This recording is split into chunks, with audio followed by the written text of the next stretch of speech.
বছর ঘুরলেই বিধানসভা নির্বাচন। বিধানসভা এলাকা জুড়ে উন্নয়নের ধারা জারি রয়েছে চোপড়া ব্লক তৃণমূল কংগ্রেসের। আজ অর্থাৎ মঙ্গলবার চোপড়া ব্লকের হাপ্তিয়াগঞ্জ গ্রাম পঞ্চায়েত এলাকায় 4 কোটি টাকার 5 কিলোমিটার রাস্তার কাজ সম্পূর্ণ হওয়ার পর আনুষ্ঠানিকভাবে ফিতে কেটে শুভ উদ্বোধন করলেন চোপড়ার বিধায়ক তথা উত্তর দিনাজপুর জেলা তৃণমূল কংগ্রেসের চেয়ারপারসন হামিদুল রহমান। এদিন উদ্বোধনী অনুষ্ঠানে উপস্থিত ছিলেন বিধায়ক হামিদুল রহমান, ব্লক কোর কমিটির চেয়ারম্যান তাহের আহমেদ, অঞ্চল সভাপতি শাহজাহান সিরাজ, উপপ্রধান জাকির হোসেন উর্ফে শাহ কামাল, ব্লক আইএনটিটিইউসি সভাপতি সিরাজুল ইসলাম, অঞ্চল যুগ্ম সভাপতি মোহাম্মদ সেলিম, জেলা পরিষদ সদস্য মনিকা সিংহ, অঞ্চল যুব সভাপতি রিজওয়ান আহমেদ সহ আর অনেকেই।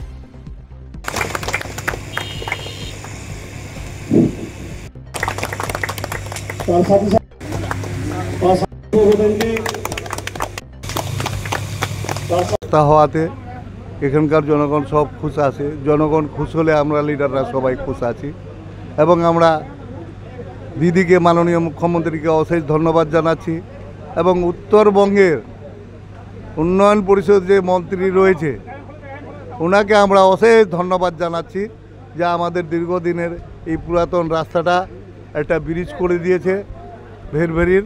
এইগুলোতে আমরা ওনাকে অশেষ ধন্যবাদ জানাচ্ছি এবং আগামী দিন দিদি যেগুলো উন্নয়ন করছেন বা দিয়েছেন আমাদের চোপড়ার জন্য, আগামী দিন আমরা ওনার ঋণ শোধ করার জন্য যদি 1.5 লক্ষ ভোট আমরা বিধানসভায় দিতে পারি লিড, তাহলে মনে করব যে আমরা ঋণ শোধ দিলাম দিদির।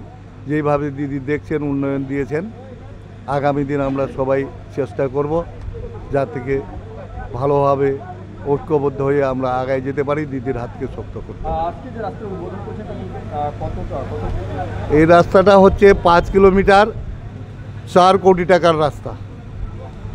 কারণ রাস্তা কমপ্লিট হয়ে গেছে, ফুলফিল হয়েছে। আজকে আমরা উদ্বোধন করছি, আজ থেকে রাস্তা চলাচল করবে সবাই। 4 কোটি টাকার রাস্তা, 5 কিলোমিটার। উন্নয়নকে সামনে রেখে কি চোপড়া আগামী নির্বাচনে রাজ্যের সেরা হবে?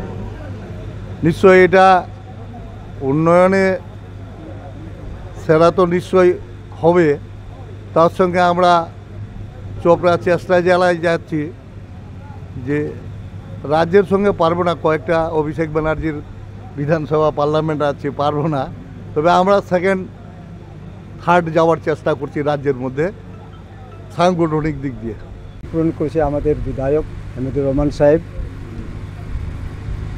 আর আমরা সবাই খুশি, সবাই আনন্দ করছি যে আজকে এই রাস্তাটা আজকে আমরা উদ্বোধনের মাধ্যমে যাতায়াত করতে পারবো। আগামী নির্বাচনে এই রাস্তা আর বিভিন্ন উন্নয়নকে সামনে রেখে কি নির্বাচনী সরকারি ভাবনা? আগামী 26 নির্বাচনে উন্নয়নের উপরেই ভোটটা হবে। উন্নয়ন আমাদের সরকার, মা মাটির মানুষের সরকার উন্নয়ন করছে, ভোট হবে, সাধারণ মানুষ ভোট দেবে মা মাটির মানুষ সরকারের দলকে এবং পুনরায় আবার আমাদের রাজ্যে আমাদের মা মাটির মানুষের সরকার হবে এবং বিপুল ভোটে আমাদের এমএলএ হামিদুর রহমান সাহেব জিতবেন। কারণ যেটা বিরোধী দলের লোক শুভেন্দু অধিকারী উনি বলেই দিয়েছেন যে চোপড়া বাদে, তো চোপড়া বাদে জিনিসটাকে আমরা মনে করছি শুধু বিজেপি না, যত বিরোধী দল আছে চোপড়াতে সম্প্রীতির মানুষটা আছে, যে মানুষটাকে সবাই ভয় করে, তিনি হলেন সম্প্রীতির মানুষ। হিন্দু মুসলমান সবাইকে এক জায়গায় উনি নিয়ে চলেন। তাহলে তো মানে এই চোপড়া বিধানসভায় শুধু বিজেপি কেন, সম্পূর্ণ বিরোধী দলকে বলতে হবে এইখানে হামিদুর রহমান, এইখানে হামিদুর রহমান। সকলেই জানি, আমরা সবাই জানি চোপড়া উন্নয়নের একই নাম কাণ্ডারি হচ্ছে হামিদুর রহমান সাহেব। উনি এই রাস্তা কথা দিয়েছিল যে করবে, মানুষের এখান থেকে সোনাপুর হাট যেতে খুব অসুবিধা হচ্ছিল। তো যাই হোক, মানুষ আজকে সেই রাস্তা কাজ শেষ হয়ে উদ্বোধন হলো। সেই রাস্তা দিয়ে আমরা এমএলএ সাহেবও গেল, এই রাস্তা দিয়ে উদ্বোধন করে 5 কিলোমিটার রাস্তা আমরা গেলাম সোনাপুর অবধি। সকলেই এরিয়ার মানুষ খুশি এই উন্নয়ন দেখে এবং রাস্তার কাজ হয়ে গেল। মানুষ খুশি হয়ে আজকে সবাই এসেছিলো উদ্বোধনে এবং সেই জন্য আমরা হাপ্তিয়াবাসী, পুরো হাপ্তিয়া অঞ্চলের পক্ষ থেকে সকলকেই আমরা শুভেচ্ছা জানাচ্ছি এবং আপনারা আরও আমাদের এমএলএ সাহেব যাতে আরও উন্নয়ন করতে পারে এই আশাটা আমরা রাখবো। আপনি এখানে বলছিলেন যে আমরা রাজ্যের সেরা হবে, একটা টার্গেট। দেখেন, আমরা বলছি না, শুভেন্দু অধিকারী যখন বলতে পারে, এখনও 1 বছর ভোট বাকি আছে, শুভেন্দু অধিকারী বলছে চোপড়াটাকে ছেড়ে দিচ্ছি। তাহলে আমরা উত্তরবঙ্গের মধ্যে নেই, আমরা তো বলছি এবার পশ্চিমবাংলার মধ্যে আমাদের টার্গেট আছে যে আমরা চোপড়া বিধানসভায় 1 নম্বর হামিদুর রহমানকে সবথেকে বেশি ভোটের লিড দেওয়াবো উন্নয়নের নিরিখে এবং ভোটের লিডের নিরিখে।